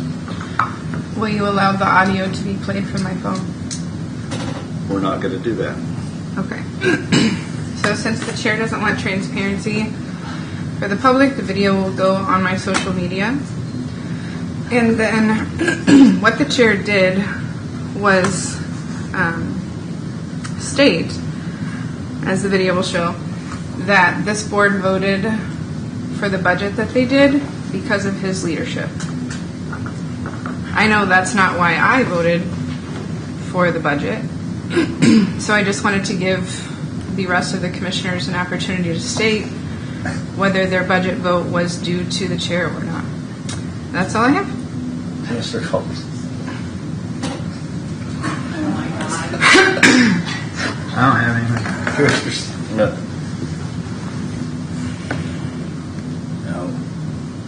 And I have nothing. So we will move now to Extension Office report. I'm not aware of any meeting that was held to discuss that. You didn't ask me, so I was just doing it. I wasn't aware of any meeting that was held. Pardon me? We cannot hear you. Pardon me. I'm suffering from a sore throat. A lot of talking over the last 4 days. I'm not aware of any meeting that was held to discuss that among the commissioners. Well, that's not what I said. But I was making it was political hyperbole at a political event, and it was the commission unanimously voted for revenue neutral, and we've been working on that for years. That's all that was. I just one thing. The whole issue here is what we should be talking about is these county commissioners who vote their own mind voted for the first time that I can ever remember for us to go revenue neutral, which means y'all will be benefiting from that as long as the cities and state and the schools don't jump theirs up. It's the first time it's ever happened. It's probably going to be about 2.4, 2.5 mils, but you will see that. The reason we did that, we're able to do it because of the staff, Mark's leadership, citizens that are building in our county and buying things, and the county commissioners, when we do get along, wanting to go that way with the budget. So everybody deserves recognition on that. So I'm glad that we went revenue neutral, and I hope it can continue after a few of us are gone next year. That's all I have. And you're going to see a reduction in your taxes next year. And I've been voting revenue neutral on several budgets over time, and we finally got there. So whether you like it or not, I am in the chair right now, and this happens to be the year where we finally got the revenue neutral. So am I proud of that? Absolutely. And I have no apologies for saying I'm proud that I was the chair when we finally went revenue neutral. So that's the truth. That's the way the vote went down. I think there's plenty of credit to go around. So if you feel like that I didn't give everybody enough credit, well, I give everybody credit. So your statement was that you thanks brought very the board much. together Leadership. in order to achieve that. We'll move on now. Extension Office report. Come on down. They couldn't take anymore. I don't blame them. I saw them at the door. I would like to ask for a clarification, though. Mr. Lawfrey. So what was just stated was that you're going to see a reduction in your taxes. So can you speak to that clearly? Is that the truth? Every member of Leavenworth County will pay less tax next year? Well, I think that's an overgeneralization. The county portion of your taxes will go down. We have no control over your valuation Because if your valuation exceeded the percentage that we're reducing ours, you could still see an increase in your taxes. We have no control over the schools or the cities or the townships or any other libraries, any of the other taxing entities. So if there's taxes, even if they hold them flat or go up, you could still see an increase. It's just that the county's portion of your taxes will be less, provided your valuation didn't go up. When you look at the statement comes out, you'll be able to tell every year what the county did, which is a positive thing. And the reason we couldn't do it last year is because most of y'all know our roof fell in 2 years ago. And that's about $4 or $5 million. So we didn't want to take out a loan, but we wanted to get this building, this great building, put back together right. And so we couldn't do it last year. But this year, thanks to everybody, we were able to go revenue neutral. And I hope we can continue that. What I really want is the state folks to give us some relief up there, but we'll see how that plays out. The reduction is approximately 7%. So we have about approximately 7% reduction in what we're levying. So if your valuation went up by more than 7%, you could still technically see an increase. Right. Thank you. But the rate of taxation from the county level dropped. The county's portion. So that's the point. Okay. Do we have no need for an executive session? Is there a motion to adjourn? So moved. Second. Voting, Mr. Dove. Aye. Aye. Aye. Thank you. We're adjourned. Oh, I'm sorry. I did it again. End of the meeting. Public comment. I got to turn the camera back. Yeah, commissioners, we'll reconvene. I apologize. Do you have some? Does anybody have public comment to make? What? Hold on. You one more time. We are going to reconvene as the Board of County Commissioners. Is there a motion to reconvene? Motion to reconvene. Second. Motion on Mr. Dove. Aye. Aye. All right. Further public comment? Hi, yes, thank you for allowing me to speak. My name is Rebecca Davis, Tonganoxie, Kansas. I just want to make sure I understand what's going on. So Cloverleaf gave the county $450,000 to further this project, and so, or studies. Is that that's the engineering word? stuff, all kinds of Studies. Okay. Okay. There's a list of them. So with that $450,000, part of that money is going to be used by the county to get a lawyer. And that can somehow be unbiased when it's paid for by Cloverleaf? Cloverleaf had no input in our selection, so it is an unbiased lawyer. Okay. And the people in the room that made this selection tend to lean more pro data center development? Oh, I don't think that's the reason they're on the committee. No. They're on the committee because they're going to stay on the commission. The rest are going off. Oh, for continuity. That was the decision that was made. Okay. Yeah. Okay. I just have some Gen X skepticism. Gen X? What's Gen X? Oh, it's the generation. The generation of we're just a skeptical type. Okay, I don't really have much else to add. I was just trying to understand where we're at with the process. So hopefully, some of that $450,000 can go to rules and regulations. It was my hope. Well, hopefully the attorneys. Attorneys. That. Okay. Kind of. Okay. Just trying to understand the process. They're giving us guidance. They're giving you guidance. Sure. To create that. Yeah, so. And the hope is that they're neutral and working for the county. Well, hopefully, not Cloverleaf Cloverleaf will also provide input into the planning commission for those regulations as well. They will hear it all. Yeah. And when do the regulations occur? Well, the planning commission had a meeting dealing with them, and at their next meeting or the following meeting, I'm not sure which, they're going to be moving forward in some manner on them. I don't know what the actual. Okay. Am I summarizing that correct? That's correct. Yeah. Thank you. I'm just trying to understand what's going on. It's sometimes hard to follow. So I need a roadmap. So anyway, keep doing the 101 for dummies here. We'll call me the dummy, but I appreciate the explanation. Thanks so much, guys. Have a good one. Thanks. Cecilia. I come back because I don't think I introduced myself. I get nervous when I come up did. here. I did? Yeah, you did. Okay, well, good. I wanted to read. But you got to do it again now. No. I wanted to reiterate that when I'm talking about asthma and children, I'm not giving my opinion. I'm looking at a study from the Journal of the American Medical Association. And, you know, Commissioner Dove, I brought that specifically for you because you asked me how can I know for sure, or do I know for sure? So this is medical facts. I don't want to criticize any of you, but how much medical background do you folks have? You know, I've got a bachelor's degree in nursing, and I'm nowhere close. I rode an ambulance once. Okay. Well, I'm nowhere close to, you know, these folks who work the Journal of American Medical Association. You know, so. Did you leave a copy of what you read?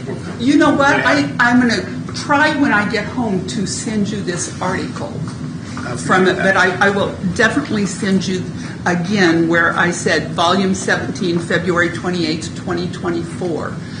You're not going to find one where it is specifically looking at data centers because they do.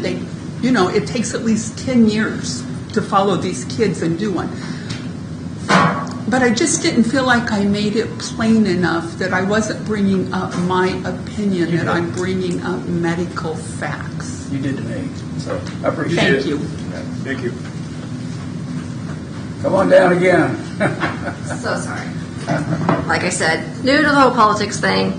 You know, this is the first time I've ever come to anything. So I guess I'm confused because isn't the point of the moratorium to take the time to do the studies? So if we had this moratorium, which is over soon, and we haven't done any studies, then why did we have the moratorium? I mean, that's what we need in order to make sure that we safeguard our community.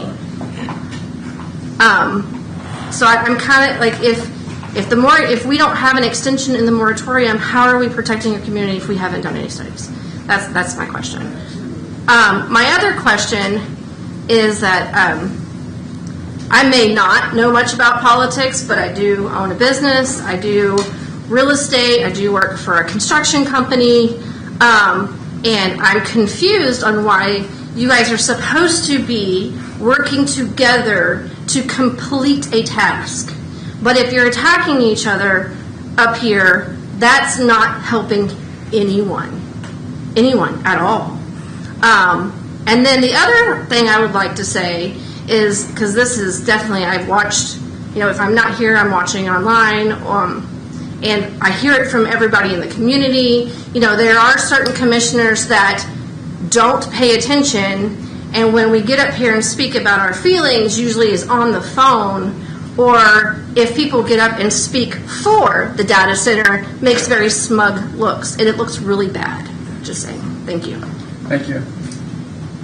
Further public comments? I just want to clarify something. The anti-data center people were accused of not showing up at zoning and planning. To my knowledge, the meeting that was held last week, there was no public comment. That, to me, was a work session. The next one, I believe, there is public comment, and you can bet we'll be there. So you only come to be heard, not to actually figure out what's going on? No, I did find out what was going on, and I had other plans that night. Okay. But we will let them know how we feel. That was the accusation. So thanks.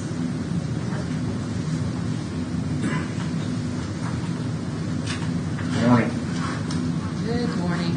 Manette Holden, Tonganoxie. Of course, I didn't plan to speak, but I just wanted to say a few words and a few points I have. I really appreciate the ability that we can talk, that this is all, we can talk to our commissioners.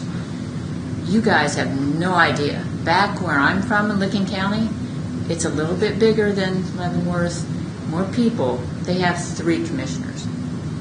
I was trying to find something that had a video or minutes or something for Licking County.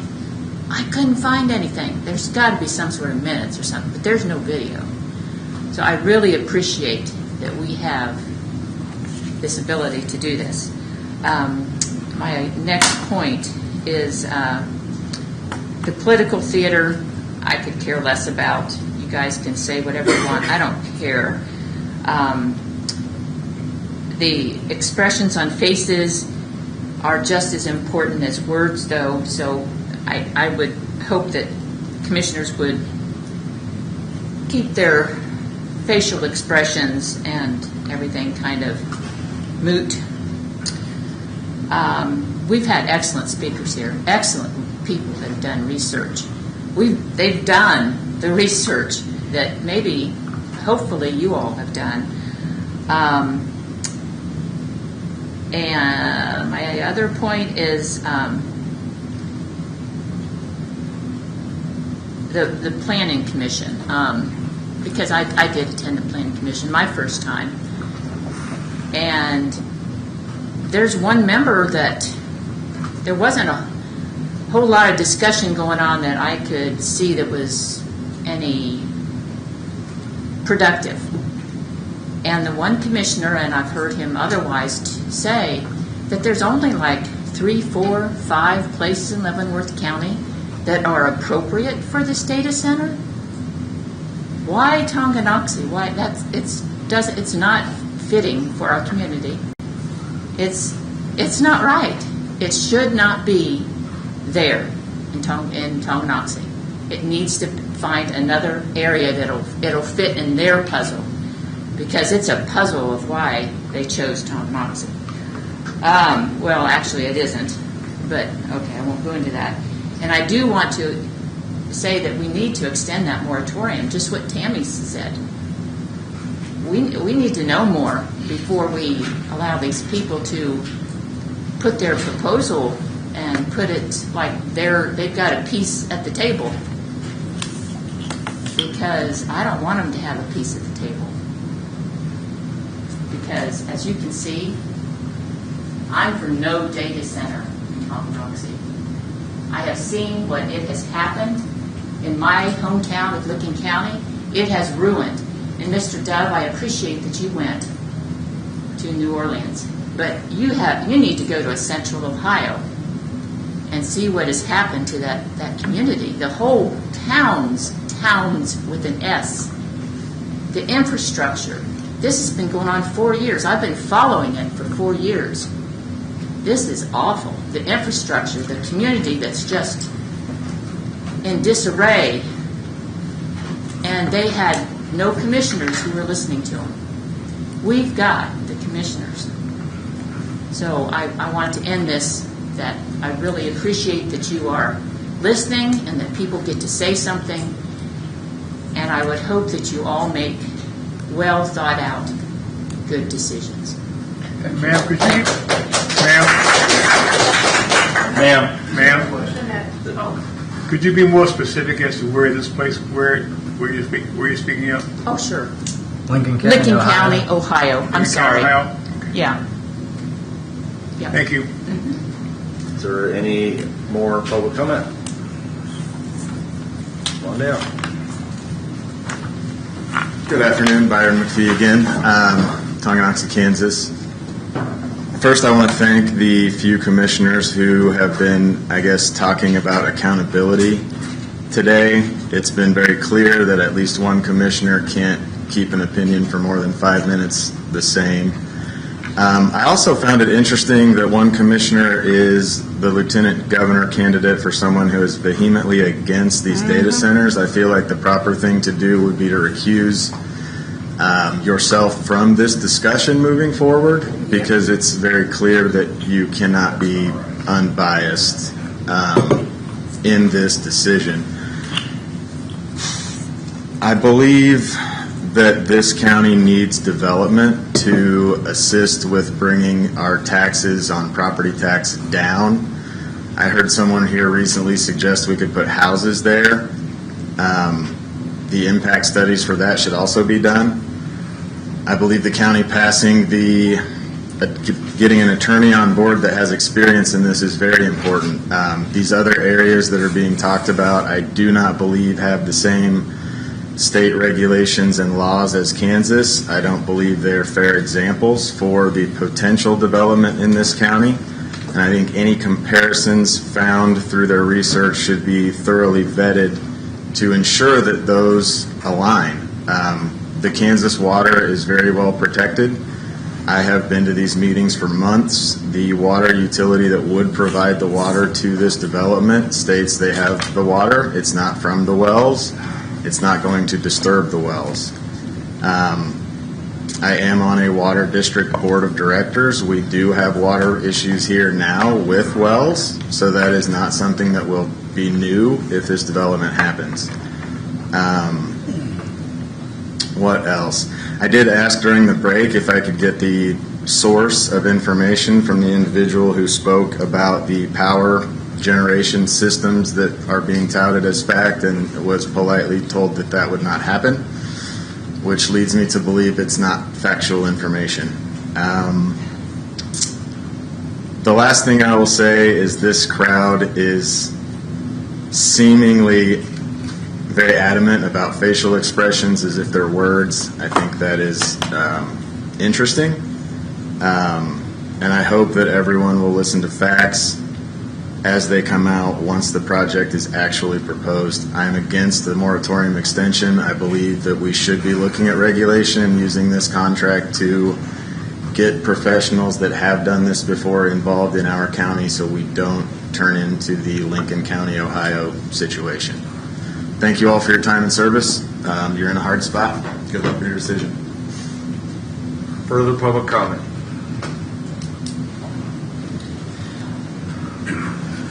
Morning or afternoon. Almost afternoon. My name's Jane Dent. I live at 2440 and Honey Creek Road turns into Diop.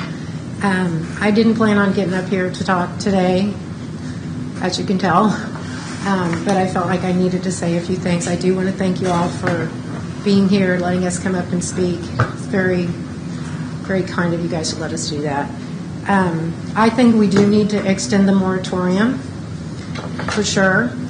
I think we need to extend it for at least 2 years, partly because no studies have even been started to figure out any of this stuff, regulations, any of it. We are going to be losing 3 commissioners in a few months, and the new commissioners that are coming in need to be brought up to speed on all of this. They need to understand what this is all about. They need to get educated. They need to have the studies done. They need to be involved in the studies.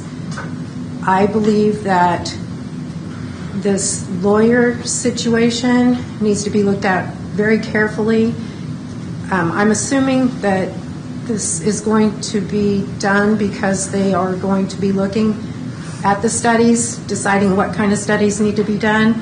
I believe they need to bring in health professionals that understand the health issues, especially the health issues, because this is going to be very, in my eyes, this is going to be a lot of toxins coming into Tonganoxie's space.